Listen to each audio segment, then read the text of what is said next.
If you want to go global, I go Nokia. If I want to do a very cool application with a big marketing drive, media oriented, I will go iPhone. Anyone else have any thoughts on that?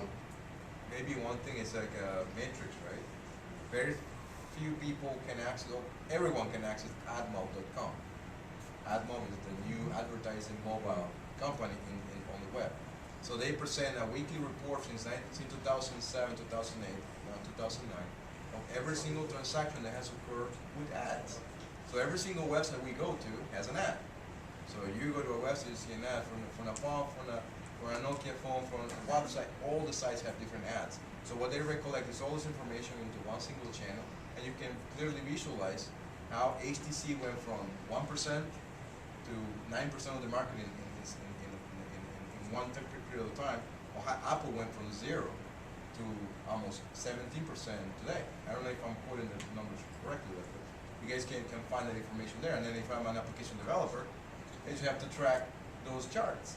Okay, why do I have to spend money on let's say, XYZ platform if it's only 3% of the market share, for example, and it was 10% 5 years ago?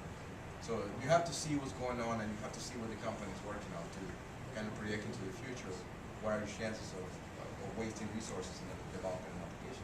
But is it a waste if you look at like a new phone that doesn't have a big store? You know, aren't you going to get more eyes than the thousands that are in the iPhone, the iTunes store? I mean, it's a harder, you know, a harder chance of getting noticed. So, like, how does that balance work into it? That's a good point. There's like 32 apps right now in the Palm Pre-store, right? So pretty much every app you go into there has almost as many downloads as there are phones. So there's around 300,000 of these out right now. They're expecting to have about 1 million by the end of the year, compared to iPhone's 30 million, which is what, 100 time magnitude, you know, more phones of that type. But the fact is, if you come up with an app for this, you're not fighting against those 50,000 other apps in there. I mean, you probably have some experience with that, right? Yeah, it's definitely tough. Everyone's aware of the amount of competition there is on the App Store. It's huge, and it's definitely at the point where you need a decent marketing budget behind just the app that you're selling in the first place. So I think that's a great point. It's, on the one hand, you may have less eyes, but if all of those eyes like to buy it, it doesn't matter about the larger numbers. Well, I kind of want to go into challenges now. I'll start with you, Ben, since we're talking about challenges. Could you touch on something that you've learned the hard way in terms of just marketing an app or getting it out there, or programming in terms of, you know, being on the administrator side of things? Yeah, I think the one that everyone always hears about, and it's true, is just the approval process with Apple is really interesting. Interesting. That's me being polite.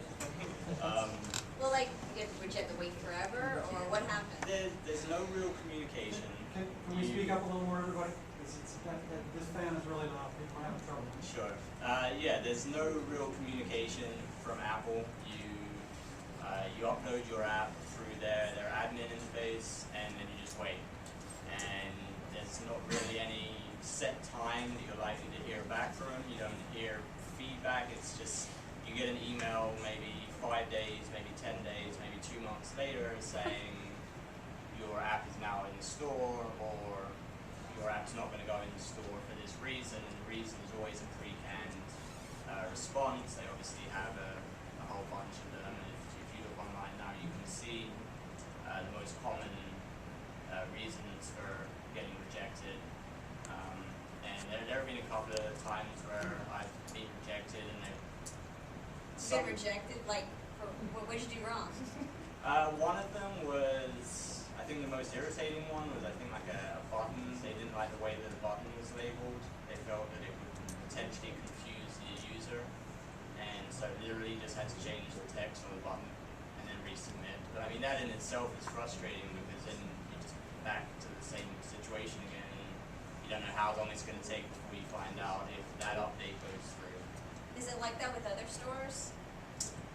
You have some challenges.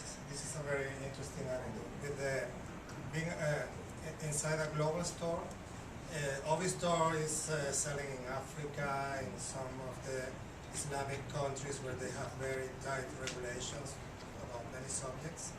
And we have this very silly cartoon. It's just a castaway in an island, and it's a cartoon, and you just see his buttocks a little bit.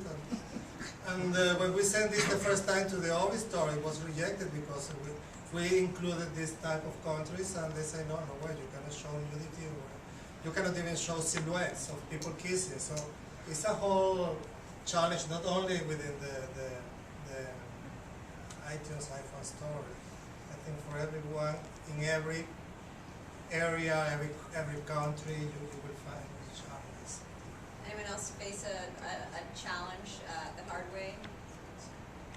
Palm pre-claims that they only reject applications based on security holes, but we'll see about that because nothing that really has been approved yet. So. 22 apps they approve. Just bring the apps. So Exactly. we'll figure it out later. Ovistor approves very easily. They take a lot of time to publish for some strange reason that we haven't figured out yet. So the QA, the testing is pretty much okay. 48 hours, 72 hours you're getting approvals. But from there to get really published on the store, there is this big gap of several weeks at a time. Well, what I don't understand is why it takes so long if one of the major selling points is how good your app store is these days. I mean, do you guys agree with that? That how good an app store is will really drive it, whether it's Android or Palm Pre or iPhone? You have to remember that the carrier itself owns the infrastructure. And carriers, fortunately, are very, very tightly coupled monsters because they don't move very fast and they have really hardcore ways of seeing the world. One of those things is protecting the infrastructure. They have spent billions of dollars on it. They still owe half of it. So they don't want any hacker to be flooding the network with packets and then everybody dropping 50% of their data channels because something won't happen, right? That's a very high risk for them. So they're very, very careful. So one thing that I would recommend developers do, for example, is to attend the developer conferences. Every year there's a Sprint Developer Conference, there's T-Mobile Developer Conference, AT&T Developer Conference.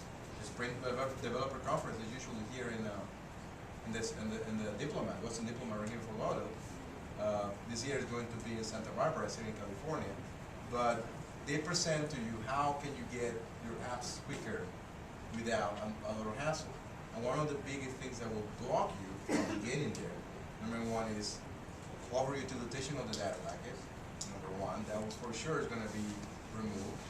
Accessing data and publishing data without consent of the user. And the most common one, number three, I think, is lack of testing, because developers are usually a small company with 3 or 5 people, and they say, well, we tested we test 4 phones, Nokia phones, and then this one is exactly like this other phone, right? And they don't test it, or just briefly just run through a couple of tests there. So when they submit, then there's few things that fail on that phone that actually didn't test. So you have to be very, it's a little bit of tedious process that you have to be very, very consistently on top of things to make sure that things don't delay your launch. And one of the issues that he just mentioned is very important, is the so-called fragmentation. And for example, developing for flashlights, we have so far, I think, 5 different versions, and not all of them are compatible, moving backwards or forward. Sometimes there are updates that make your application unusable, totally, without any control on the part of the developer or on the manufacturer. It's just a matter of Adobe creating a new update for the Flash player. And that definitely creates problems for getting approvals, creates bad experiences for consumers. So that's something that is has to be taken into consideration.